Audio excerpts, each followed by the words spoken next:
This podcast is brought to you by Nuveen and Ruffer. Nuveen has provided investment excellence for 125 years. With expertise across income and alternatives, Nuveen continues to expand its capabilities while maintaining its legacy as a leading investment manager. Visit nuveen.com to learn more. Investing involves risk, loss of principal as possible. Ruffer is a London-based asset manager founded in 1994, managing over $25 billion for institutions, pension funds, charities, and individuals.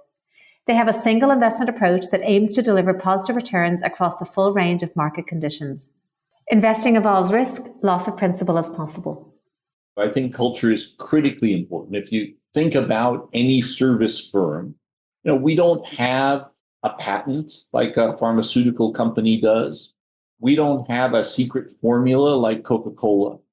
No one has to work with us. No sponsor has to work with us. Investors don't have to invest with us. Employees can quit tomorrow. So we need to think about our organization and how we create competitive advantage, how we sustain competitive advantage within a humble context that embodies those limitations. I'm a big believer that culture plays a giant role in creating some of those competitive advantages.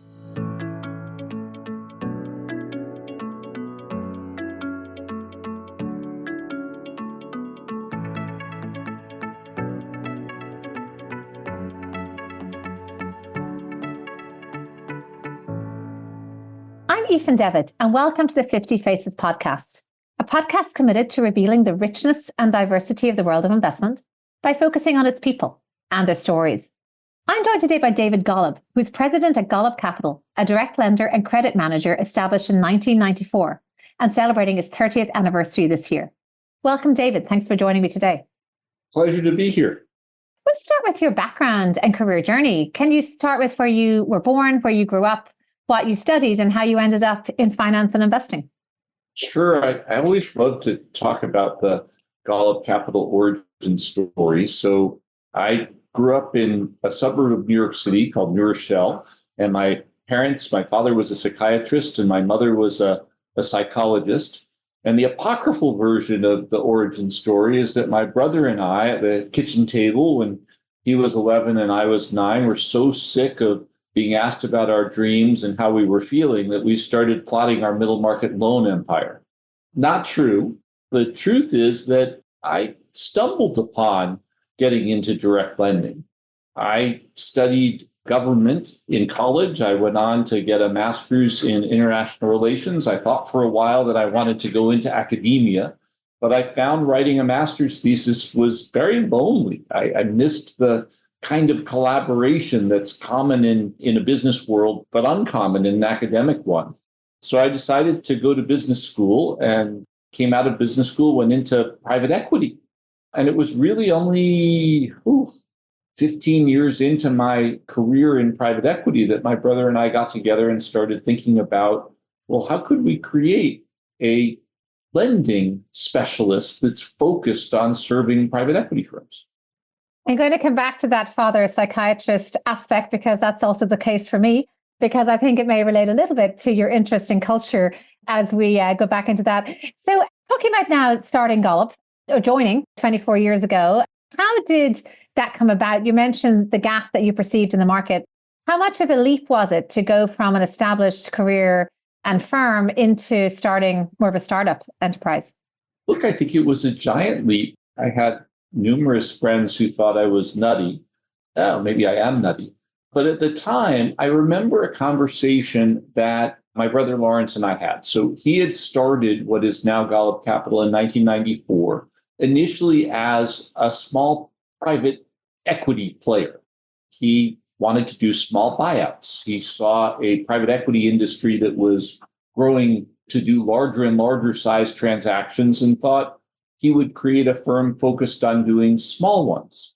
And by the late 1990s, the landscape had changed. There were no longer 20 or 30 private equity firms. There were hundreds of them.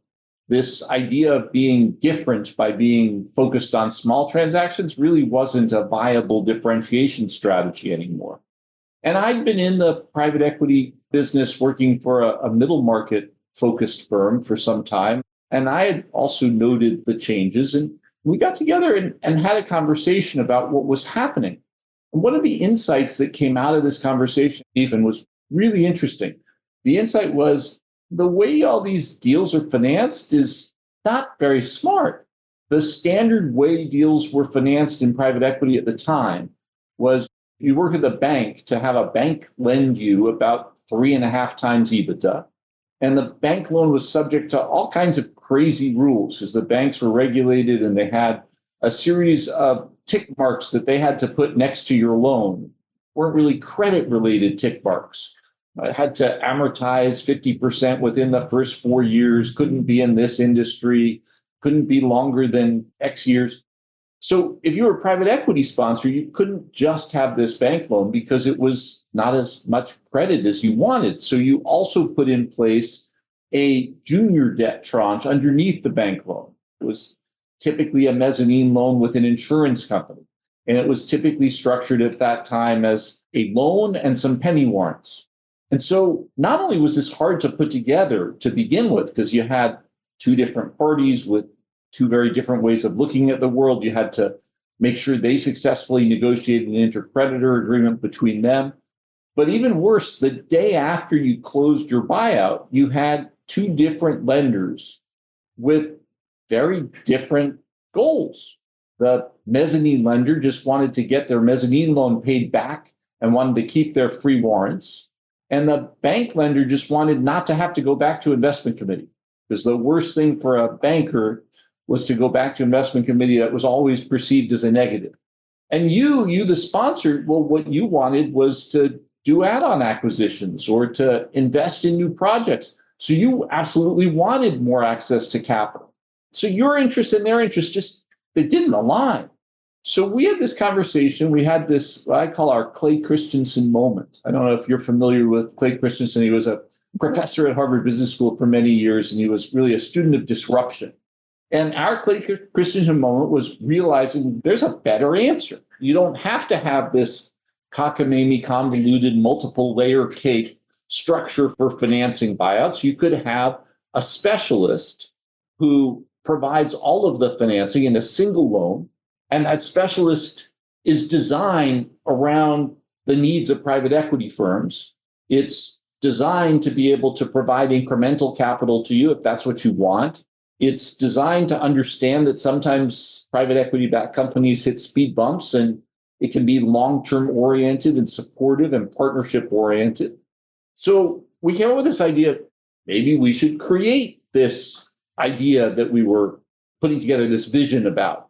And we ultimately decided to do that. That was really the birth of Golub Capital Direct Lender. It was a vision of an alternative approach to financing private equity-backed companies that was better for everybody. And that's the birth, and it's now 30 years old. So just as you might look back on a life and look at phases, do you look back on the phases of the firm and how maybe your clients' needs have evolved, how you've evolved, any way that you might capture that? Yeah, I think thinking of it in phases is extremely accurate. In the early period, we were proselytizing. We were trying to get private equity firms to try this newfangled Clay Christensen invention of the unitranche loan, the one-stop loan. And, I still remember in those early days, the typical response from sponsors was, that's interesting, maybe next time. Because for them, doing something different was a risk. And, it's hard to get a company ready for you to buy it. It's not an area you want to take a lot of risk in dealing with. You don't want to be left at the altar by your lender. But slowly over time, over the course of the early 2000s, we got more private equity sponsors to try this unitranche approach, and they universally liked it. They saw great value in the idea that they didn't have to go through a syndication. They didn't have to deal with banks. They could have a single supportive party who would be available to provide additional capital. They really liked a part of it that we didn't really think of at first, which is you can keep information way more easily confidential if you've got a single private credit partner and you don't have to host information into a data room for dozens of different potential syndicate members to see. So what happened in this early period was we started to get some traction as these early clients chose to use our approach more and more. And we also started to get some traction because our largest two competitors merged with each other. Again, this is the role of luck in the history of companies. Never underestimate the role of luck. We were lucky enough to have GE buy a competitor of ours called Antares Capital to become what was then called GE Antares. And some of our private equity firm clients, they didn't want to give all their market share to the newly created GE Antares. So there was room for a new lender to come in and grow a presence in the marketplace. So that post-merger period was important. The next phase was the financial crisis. And we fared very well through the financial crisis. We fared well both because we're always very careful about what credit risk we took, but we were also very careful about financing risks. And many of our industry were not so careful. They were overly reliant on short-term funding, bank funding, or in the case of GE, commercial paper funding.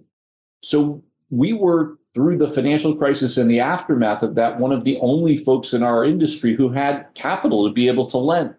That, again, led to a third phase of growth in market share and growth in size. The period since then has largely been the result of the phases, the first three phases I alluded to. It's really about the unitranche product, the one-stop product becoming mainstream. It's about the private credit solution becoming mainstream as an alternative to broadly syndicated loans. And it's about the growth of the private equity ecosystem.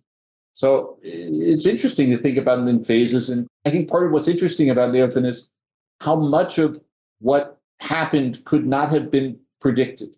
We never could have predicted that it would take a long time and yet still grow into a giant niche, this unitranche one-stop product.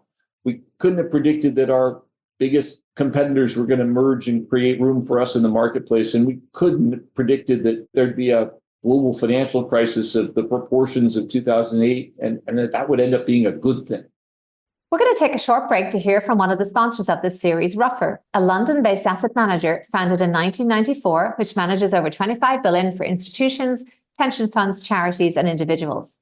I sat down with Jasmine Yo, fund manager, to ask them about their global presence and how this responds to client needs. How would you say that clients' needs are evolving around the world? I think what's become more apparent to clients in recent years is the need to adapt. So investors have experienced some extreme market events, and existing frameworks that have worked very well in recent years, to be fair, are starting to creak. We think the coming years are likely to see very different environments, and we're likely to experience a more volatile and inflation-prone era for markets. And that's going to change investor needs because it's going to create a lot more uncertainty, probably higher nominal interest rates, changing asset class correlations, and an emphasis on alternative sources of diversification, looking at things like derivatives and commodities. And all of that results in investors needing to have greater access to more flexible and dynamic strategies that can offer something genuinely different. The key to the success of the Ruffer strategy has been to adapt our portfolio to the characteristics of a particular investment environment. And ultimately, we're finding that's resonating well with investors, including those in the US market. And now, back to the show. And now in this phase of maturity, I suppose, we'd hope a 30-year-old is somewhat mature. How would you characterize the opportunity set today? And I may be thinking not only of the credit landscape, but also the client landscape. You were one of the first movers around BDCs. Has that reached a level of maturity? Is that evolving? So one of the interesting things about the alternative asset industry and about the private equity ecosystem is it's always changing. And I think right now, even though we're 30, and to your point, that sounds old, and maybe you would normally associate that with maturity, I think there's a reason for a lot of optimism about continued growth opportunities in our sector. And I'll detail for you three of those tailwinds. The first one is we parallel our growth in the private credit world. It parallels the growth of the private equity ecosystem. And private equity has grown a lot as an asset class over the last 30 years. And when I first went into this business, there were maybe 20 firms. Now there are thousands of them. I think there's a lot of reason, despite that historical growth, to think that the private equity ecosystem is not done growing. Depending on which external expert you listen to or which trade magazine you look at, the data varies a little bit, but the picture is pretty much the same. There's between 1.2 trillion and 2 trillion of unspent dry powder in private equity funds today. And that understates to some degree the potential for growth in the private equity ecosystem because it doesn't really count the large family offices like Michael Dell's family office or the large sovereigns like the Canadian pension funds who are de facto private equity funds, but they don't raise funds the way that traditional private equity funds do. So there's this enormous amount of unspent money that in general has a ticking clock on an investment period where sponsors are very eager to deploy it. Assuming that capital gets deployed, and I think it very likely will, the deployment of that capital implies a very significant growth in the private equity ecosystem.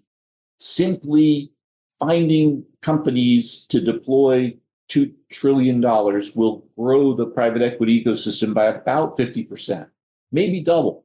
Second source of tailwind for those of us in the private credit end of the sponsor finance world is that the private credit piece is growing relative to the liquid credit piece.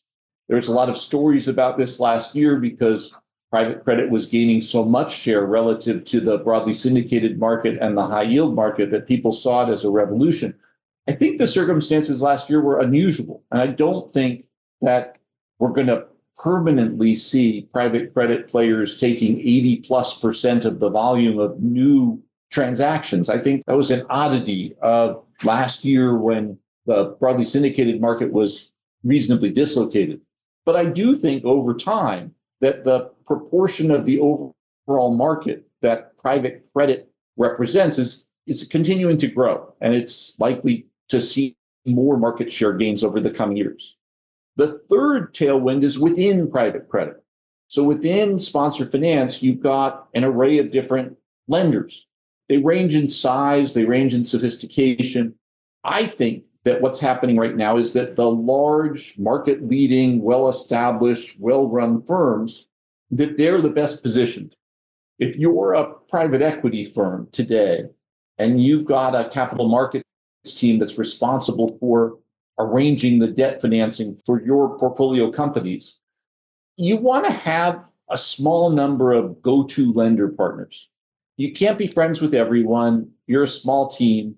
You want a group of go-to lender partners that can do an array of different kinds of transactions, that have scale and heft, can grow with your portfolio companies, that you've worked with before, that's reliable, that's partnership oriented.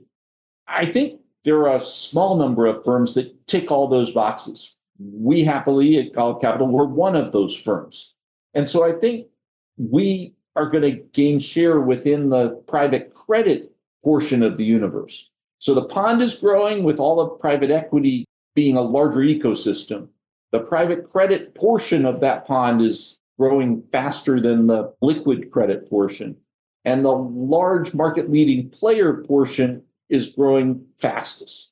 So I'm quite optimistic about the prospects for Golub Capital and the prospects for our industry over the coming period. It's fascinating, especially considering the level of institutional and, I'd say, private wealth interest in that space. So some of the things you mentioned there, you picked up, clearly we've talked a lot about networks, origination networks, credit networks, et cetera. And you use the word reliable, partnership oriented. So that all stems from a company's culture. And we've spoken about maturing companies, and obviously we want companies that endure.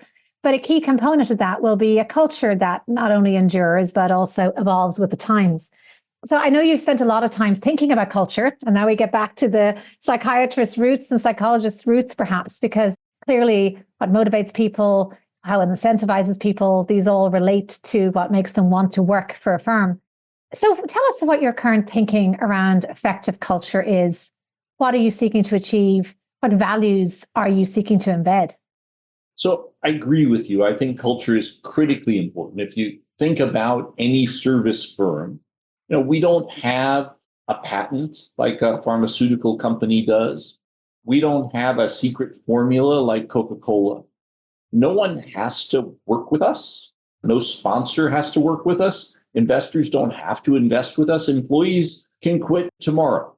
So we need to think about our organization and how we create competitive advantage, how we sustain competitive advantage within a humble context that embodies those limitations. I'm a big believer that culture plays a giant role in creating some of those competitive advantages. And my thinking's been heavily influenced over the years by a writer. His name is Dan Coyle, and Dan wrote a book that's been very influential on me. It's called The Culture Code. And he looks in that book at ways in which there's some common characteristics of winning organizations from a cultural standpoint. And there are three key elements that he identifies, and we work really hard to learn from his insights and to foster each of these three key elements. The first of the key elements is a sense of belonging. People need to feel like they're part of a team. They need to feel a safety that comes with being part of a team in order to be able to do their best work. There are things you can do as a leader of an organization to either enhance this sense of belonging or to undermine this sense of belonging. We work very hard at creating an environment that enhances this sense of belonging. Things like taking recruiting very seriously, having lots of interviews before you hire someone, making sure that they fit culturally, making sure that they know that the place they're going has a distinctive culture, and explaining to them attributes of that culture. These are all belonging signals. They do two things at the same time. At the very visible level, they filter out, if you're doing it well, they filter out people who would not want to be part of an organization that has the cultural characteristics that I was alluding to that we talk about.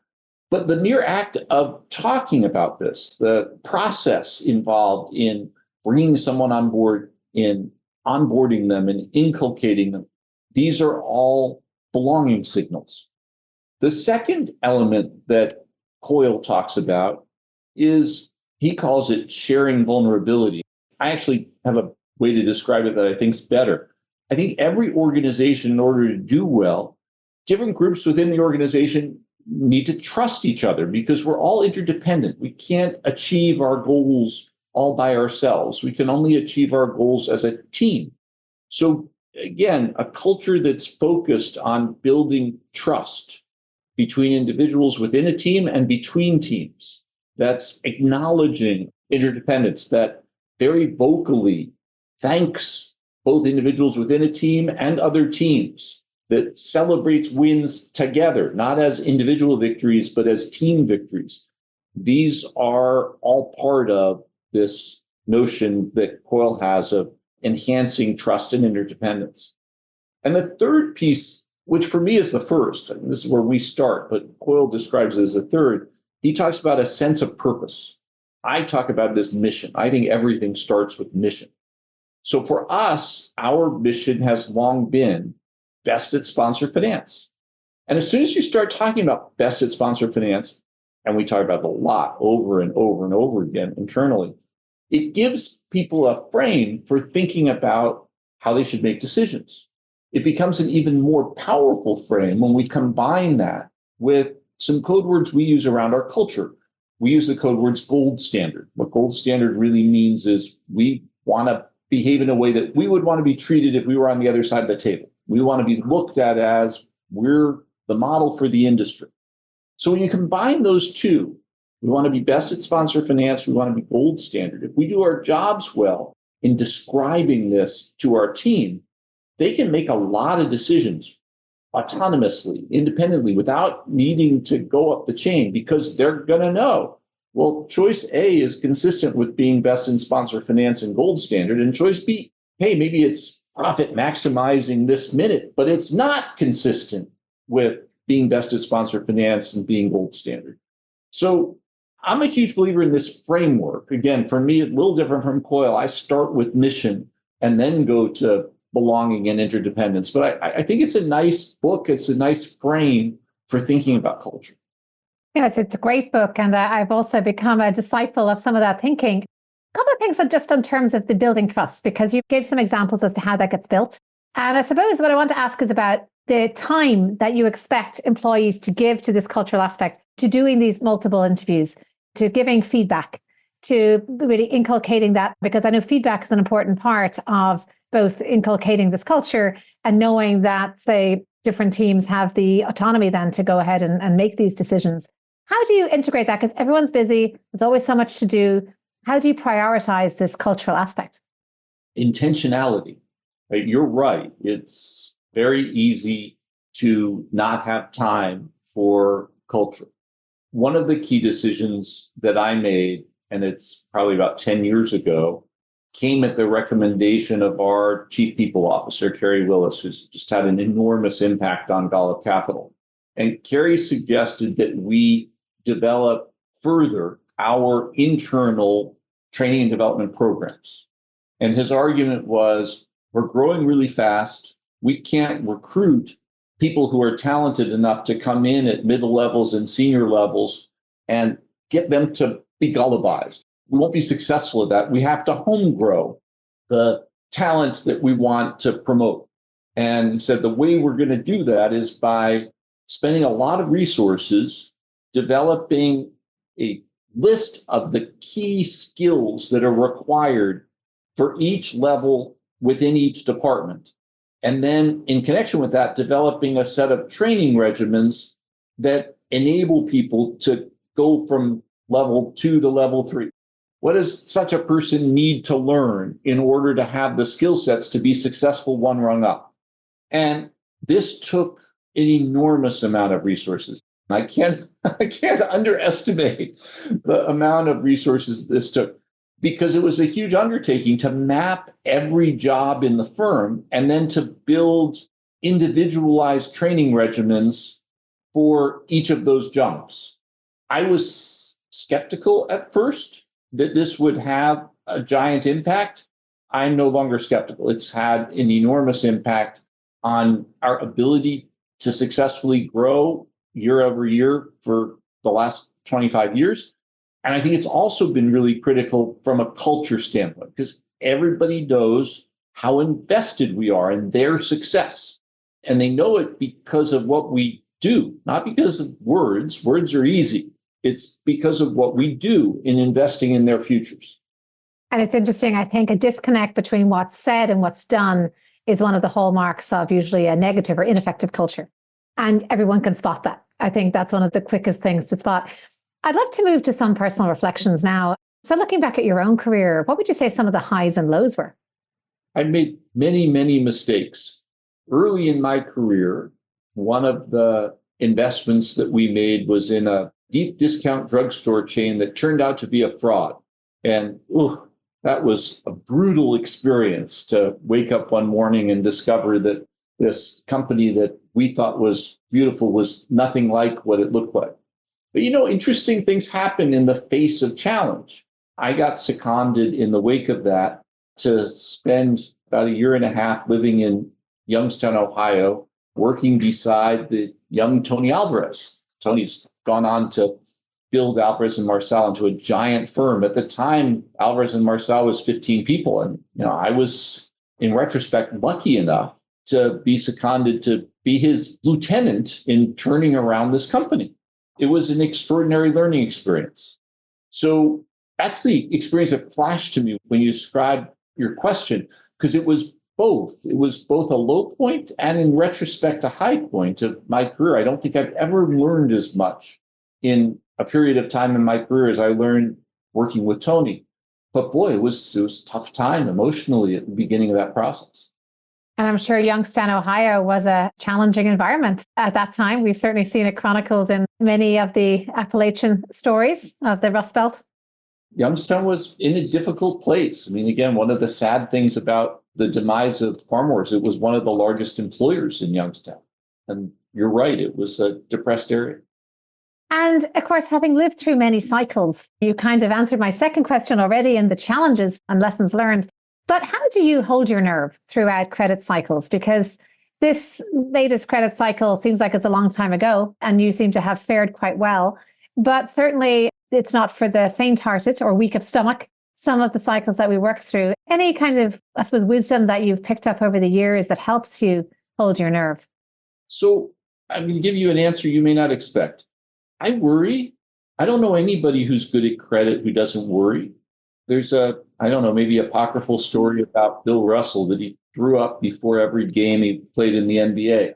I don't apologize for being anxious. It's part of who I am. I think it's maybe part of what makes me a good credit investor. I think lenders maybe tend to be worriers. I'm not sure that anybody should worry about being a worrier. I think you just should find a career that fits with that attribute of yourself. Excellent insights there. Second last question. So I'd love to ask you about anybody, any key person, mentor, sponsor, role model that you had in your career that influenced where you are today. Sure. Yeah. My first boss I talk about. So my first boss when I came out of business school was Jay Fishman. We were at what was then called Shearson Lehman American Express. And Jay went on after Lehman. We went in different directions. He went on to work with Sandy Weil and became CEO of Travelers. Great business person, great success. But interestingly, at that stage in my career, what really struck me about Jay was the power that he found in being nice to people, in knowing everybody's name. And I mean everybody. He knew the janitorial staff at Shearson Lehman. You walked around with him. I remember walking downstairs to the garage a couple times because he would drive from New Jersey. He knew the garage attendants. And just the attention he put into not just knowing people, but really caring about what was going on with them, I found really striking. And suffice it to say, it ran in striking contrast to most of the investment bankers who we interacted with at the firm. I see him as a real role model in my career. I think that there's no reason to think you're better than all of the other folks who inhabit this wonderful planet of ours. We're all God's children. And I think just remembering that is critical. And you've run this firm with your brother for now many years. Was that a natural partnership for you? So my brother and I are very different. We love each other. We're best friends. We've been working together, every day for decades now. And whenever there's a question or a problem that we confront, you can count on one thing. Our decision process, the arc of our decision will look different. We almost always get to the same endpoint. And I think this is a strength that we have, that we think so differently. But gosh, it unnerves a lot of people when they first see us in action because they're expecting us to be clones, and we're very different. And then coming to the last question, we've talked a lot about your creed and I think some of the mottos that characterize your approach to work and to life. But would you say that any one or two words of wisdom you can leave us with, or what is that advice for your younger self? So if I were giving advice to my younger self, the advice I'd give would probably be, hey, chill out a little. And I think the honest answer is, if I heard that advice, if my younger self heard that advice, I probably wouldn't have taken it.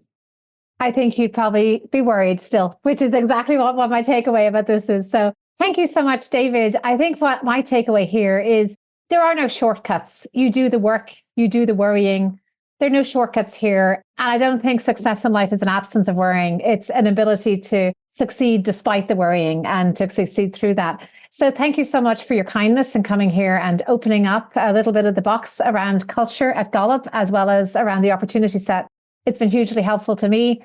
I've enjoyed getting to know you, and thank you for sharing your insights here. My pleasure, Ethan. A lot of fun. Thank you.